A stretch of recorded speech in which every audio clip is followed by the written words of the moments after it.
Sorry everyone, Portponky's computer exploded and he had to record this episode from the safety of a library bathroom with a shoe instead of a microphone.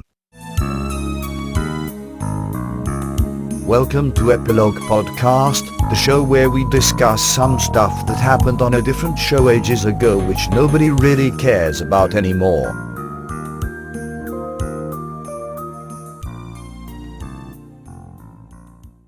Hi, I'm Portponky. And I'm LeBloc. Today we're discussing Deep Space Nine, Season 3, Episode 20, Improbable Cause. After a bomb explodes in Garak's shop, Odo and Garak get drawn into an investigation into the Cardassian and Romulan secret services. So what did you think? Well, this episode was really cool, so I liked it. That's a short version. What did you think? I liked it a lot. This episode again proves how great it is to hang out with Garak. Yeah, just recently you said you like the episodes where Garak is 2 steps ahead of everyone. And here he is, at least 2 steps ahead. I kind of wish it opened with the bomb explosion, because after it happens right after he and Bashir are talking about underhanded tactics and people not seeing the obvious, and then he goes off and does something. I thought immediately, oh, he set that bomb off, and then he did, and then I wouldn't have thought that if they just opened with the explosion. Well, you seriously clocked that Garak blew up his own shop? Yeah, after that conversation talking about Shakespeare and tragedy. Okay, this just sounds like what would have been normally one of your strange potential outcomes that never was, that this time happened to be right. Yeah. You can hit a bullseye eventually if you just keep shooting. Keep throwing darts. A lot went on here. Not only did Garak's shop explode and burn to ashes, but he started mucking about with everyone and generally having a good laugh, and met up with the Nabrantane, who has a fleet. I forgot about that guy. Well, I suppose if he's the leader of the Obsidian Order, it's probably good he's got a not too memorable face. In this episode, we find out that Odo and Garak make a wonderful comedic pair. Well, Odo is the perfect straight man, but in which, I mean, in comedy terms. He's got a complete poker face on about everything, and Garak likes to spin mischief all the time and talk generally complete rubbish, but then turn around and cut right to the chase. There's a specific moment that I want to compliment in this episode. If you want to know what the Romulans have against me, you'll have to ask them. I intend to, but I don't expect them to be entirely forthcoming. Yes, we destroyed the Flaxian ship. I have to say I'm a little surprised to hear you admit it so easily. Why would we hide it? And then right after he says that, it's a smash cut to the Romulans admitting to the thing he was talking about directly. And it's really funny. This show doesn't do a whole lot of jokes that are enhanced by editing. And that specific kind of thing made me think of Edgar Wright, who is a modern marvel at this sort of thing. It's heavily featured in his films. That sort of thing is very much his forte. And yeah, they don't usually do that on Star Trek because it's not a very naturally comedic show. They're more dealing with morality and stuff. And it's kind of a letdown in a way, because humor is something that naturally happens when people communicate in pretty much any circumstance. You know, people generally will eventually laugh at something if they talk to a person for long enough. Yeah, that moment really stands out because they don't do that sort of thing enough. the 24th century is lacking in humor. Most of the humor is, look at how clever we are with our responses with these characters. Which is fine, I guess. You mean it's awkward humor? Sure. I didn't know how to categorize it. It's the kind of humor that Bashir would think is hilariously funny. But editing is such a powerful tool, and that's a great example of how it can be used. Yeah, they do get it right on Star Trek now and again. I think this episode was directed by Avery Brooks, Cisco, so he did not edit it, so that's not relevant. Continuing on with editing, though, the show does well with letting moments breathe. It's not afraid to show you a character just standing there and thinking about something for a moment. And it's nice to have those little moments and not just jumping from scene to scene. What springs to mind is Garrick staring off out the window whilst they're discussing who's trying to kill him. Oh, yeah, that's a good example. And also when the ship blows up, Garrick stares with mouth agape. He's a man of many words or of few. Did you have any criticisms? I've got a fair few and some trivia. Which would you like first? The criticisms. Okay, well, one that stuck out to me whilst I was watching this is they get the Flaxian guy, and Odo could have totally nailed him, but didn't. And then they just let him walk around with his poison box thing. Yeah. So he could just go into quarks and mix them up and kill hundreds. But Odo himself said that smell causes heart attacks. He has no sense of smell or no heart. Why didn't he put his gambit into full effect? The guy would have to confess. All right, so he had the smoking gun, and then he handed it to him. Yeah, and then the guy said, well, this is not my gun. It's got your fingerprints on it, mate. I don't have fingerprints. Remember, Odo in the caves, pulling the I'll get a favor trope. Yeah, seeing his personal deep throat. Yes. He staggers around saying, Where are you? And the guy's talking to him, and he's looking around, can't find the guy. Oh, that was really annoying. And then the guy goes to throw something at him and says, here. And Odo immediately turns around to catch the thing. Which is silly because he could have said, oh, I'm going to throw you a thing, here's what it is. And then he could have just chucked it and walked off. Yeah. And then when it hit the ground, Odo grabs it, looks up at where he thought the guy was and doesn't see anyone. Very mysterious. But instead he just blatantly looks to where the guy is, grabs it, despite the fact he couldn't find him from his voice beforehand. He wanted the guy to think he didn't know where he was. It was all a ruse.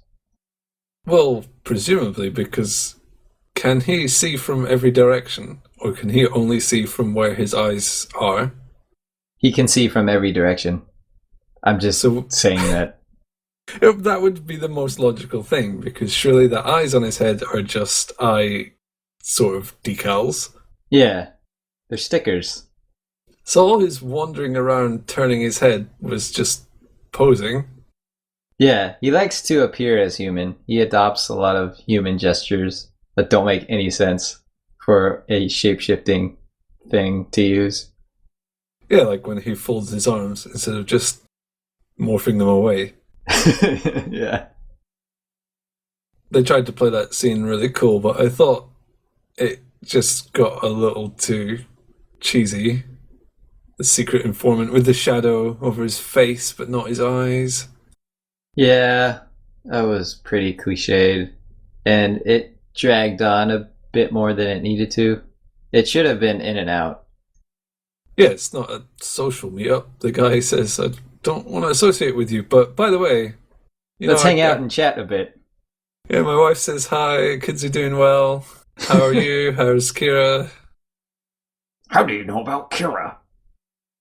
God. Here's a goofy criticism, and it's one that's not specific to this episode. When Garrick calls Mila, Aberntain's housekeeper, they're talking, and when she gets anxious, the communications, like the camera that's viewing her, zooms in on her face, or has zoomed in on her face. Oh, I didn't notice that. Yeah, so in one cut, she's sitting at a desk, but in the next cut, it's framed around her face. So either she went into her webcam settings and zoomed in on her face, or the computer noticed the heightened tensions and anxiety and decided to take a emotional close-up. I prefer the former because that's really funny. Oh, it's really important. Hold on. Am I properly framed? Open creative deep space webcam zoom. Lots of episodes do that anyway. It's not really major. It's just one of these goofy things that it doesn't really make sense if you think about it. Well, we've said before, the computer has to be psychic for a number of reasons. Well, yeah, it probably is just the computer. I have a couple of errors that Garrick made. Uh-oh. Yes, he misspoke a couple times. I hope he didn't make errors about tailoring. Well, interestingly, he accepted both trousers and pants to mean what I would call trousers and you would call pants. That's not an error, but it's just interesting that the Universal Translator handles dialects properly. That's pretty curious. I didn't pick up on that. But here's one that undoubtedly has probably ruined Star Trek for you entirely. And it's right at the start of the episode, so immediately the episode is absolutely ruined. Garrick says... Seems to be a human characteristic. Look over there. That Talarian is barely halfway through his meal, but his human companion's plate is empty. Oh, was that not a Talarian? Was that previously said to be something else? Well, of course. Remember season 1, episode 19, Duet, when Maritza arrives on Deep Space Nine on board a Kabirian freighter. Clearly, that creature eating breakfast was a Kabirian. Right. How could I forget? I'm the worst. But Kabirians and Talarians don't look anything alike. This ruins the episode. Okay. Irredeemable. And just to prove I've been mining the wiki for content, Garrick says, I happen to know that you're too dogged an investigator to allow the only witness in this case to simply disappear. He's not a witness, he's a suspect. Yeah. And the original script said suspect, so who knows how that happened. Maybe it was a subconscious thing, because Garrick is the real suspect, and so Flaxian is a witness to Garrick's wrongdoing? I don't know. Well, no, because Garrick is, well, potentially a suspect if anyone actually suspected him, and the perpetrator, but that doesn't mean the Flaxian is not a suspect. He is suspected of it, he just didn't do it. Oh, okay. That's all I've got. Do you have any grifty gripes? I do. So they establish, this sort of assassination attempt is favored by Flaxians. And so they automatically go to the Flaxian. And I'm thinking, so Flaxians have a murdering calling card? And this is no knowledge? If you wanted to frame someone, you could just do what they do all the time. And then the same thing happens again when the ship blows up and they say, oh, that's something Romulans do. So it must be a Romulan. If you ever wanted to commit a murder, just mimic the murdering calling cards of these other people, and then you will never be suspected. It's especially strange as the Flaxian didn't seem to know anything about bombs and was a poison guy. So saying it's traditional Flaxian methods is odd. I don't, but maybe the Flaxian was poisoning people because that's what some other species does. Everyone's using everyone else's calling cards. Murdered with a batlith. Must be Klingons. It struck me as odd, as all, that these species would have specific assassination preferences. Well, I wouldn't think any assassin who was in it for the career would favor any particular method. Right. I mean, I couldn't say for sure. I've never worked as a professional assassin. That's exactly what someone would say who has. I've noted your name down on a list. Anything? Any other grippy gripes? Well, sort of. I have to see how the next episode goes, but I'm going to guess that the conversation about Julius Caesar and being betrayed is going to apply next episode when Garrick is working by Tane's side.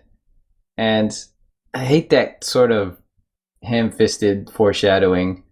I wish, I mean, this is assuming I'm right, but I wish conversations like that would happen and they don't have any sort of connection, any sort of larger connection.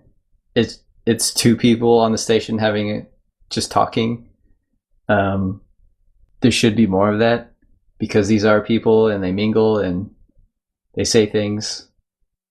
So you're telling me you don't have conversations with your friends that then prophetically come true in your life? No, that happens 100% of the time, but I want fiction not to exactly follow. Okay, I'm just making this confusing by making up stuff. No, that doesn't happen. Okay. Shall I move on to the trivia? Yeah, I think so. This is the first time a Star Trek two-parter has not had the same title, Part 1 and Part 2. It's two different episode titles, which acts as a nice surprise because it doesn't seem like it's going to be a two-parter until the end. But there is a very interesting reason for that, and when I say very interesting, that's not a guarantee. Am I allowed to hear it, or does that have to wait for next episode? You can hear it, or you can guess it if you want. They didn't plan for it to be two parts. Yes, that's correct. There was an original ending, some remnants of which remain in the episode, but then they decided it would be more fun to make it a two-parter. Originally, Garrick tells Bashir about a secret isolinear rod, but instead of telling him to eat it, he tells him to give it to Starfleet Command. And have them eat it? Yeah. Or worse. Oh, is it a suppository? Well, when he gets to Enabran Tane, Tane says, "Join me or leave," in air quotes, leave being implied we will shoot you out the sky, hilariously. And Garrick reveals, if you kill me, then Starfleet Command will have your business right up in their business. They'll know everything. And Tane says, "Oh, well then you have to go." And they go back to Deep Space Nine. And that's the end. That's not bad. It's not bad, but it's a little bit kind of weak. It's kind of Deus Ex Machina. Almost. I mean, Garrick just says, "Oh, I've got a thing." And then later on he says, "Well, remember, I have a thing." Plus, Tane said Starfleet don't even really care. I liked his dismissal of Starfleet. Made him seem more threatening. Well, yes, Tane is kind of a smart guy. He seems to know all the strings and how to pull them. Yeah, he even calls Garrick out on his minor racism and deflects it. Kind of neat that we have one person who claims he can read Garrick, but I'll go ahead and guess that will be his downfall. If only they'd talked about this at the start of the episode. Et tu, Garrick? Out of all of the lines in this, you had the difficult job of picking a quote, and I do not envy you because there was a fair few to choose from. Oh man, Garrick spit out a bunch of gold this episode, and I did struggle to reduce it to one, but I did, and I went with, the truth is usually just an excuse for lack of imagination. What a surprise that you picked a line from Garrick. Yeah. Yeah, he had so much good stuff. Truth is just an excuse for lack of imagination. Well, then Garrick has a very fertile imagination. Yes, he does, and I thought that summarizes Garrick fairly well. And it made me think of the opening again, and how he must have been so excited to set off that bomb, knowing that Bashir would rush in, and then he could say his little joke, "Oh, your trousers won't be ready." I imagine him planning all of that ahead and being giddy with excitement. That's why he was wanting to soak in the breakfast. He was thinking ahead, oh, I'm going to blow myself up and have that amazing line about trousers. Yeah. He doesn't lie. Well, this is how I interpret him. He doesn't lie as some sort of... The lying is the fun part. He doesn't really care about manipulating people as much as just having fun. Yeah, he doesn't use lying as a shield. It's more like a smoke screen. Yeah. Instead of keeping him safe, he just keeps everyone completely in the dark about everything. Lots of fun. So, what are you expecting for part 2? More Garrick, I suppose? More good lines? More Garrick, more good lines, and Garrick to betray Tane. So that's your prediction, Garrick betrays Tane? Yeah. We will have to see. And what about the annihilation of the founders? Not gonna happen. What about the Obsidian Order's fleet? It will remain dormant. Garrick's shop? Unexploded. Wow, they're going to put an unbomb in there. Yeah, they're gonna unbomb it. That's crazy, this Star Trek technology. I'll go even further with the betrayal. It'll look like Tane is getting the best of Garrick, and then he doesn't, and then Garrick wins. I thought you were going to say he's going to stab him in the back. Literally stab him in the back with a knife. If they do that, I will be really annoyed. Tane turns around and says, "And you, Garrick?" I mean, he would have expected that from a Romulan. Romulan. Rome, Caesar. Romans. Alright, let's go to the next episode. Till next time. Now, Tane I can get into. I don't plan on going back into retirement when this is over. I plan on going back to my old job. Could I see a hat wobble? Yes. And a flargon snout? Yes. Is there any way to generate a nude Tane? Not computing. Please repeat. Nude Tane. This is not suitable for work. Are you sure? Mm-hmm. Okay. Oh! Like I used to say, always burn your bridges behind you. You never know who might be trying to follow.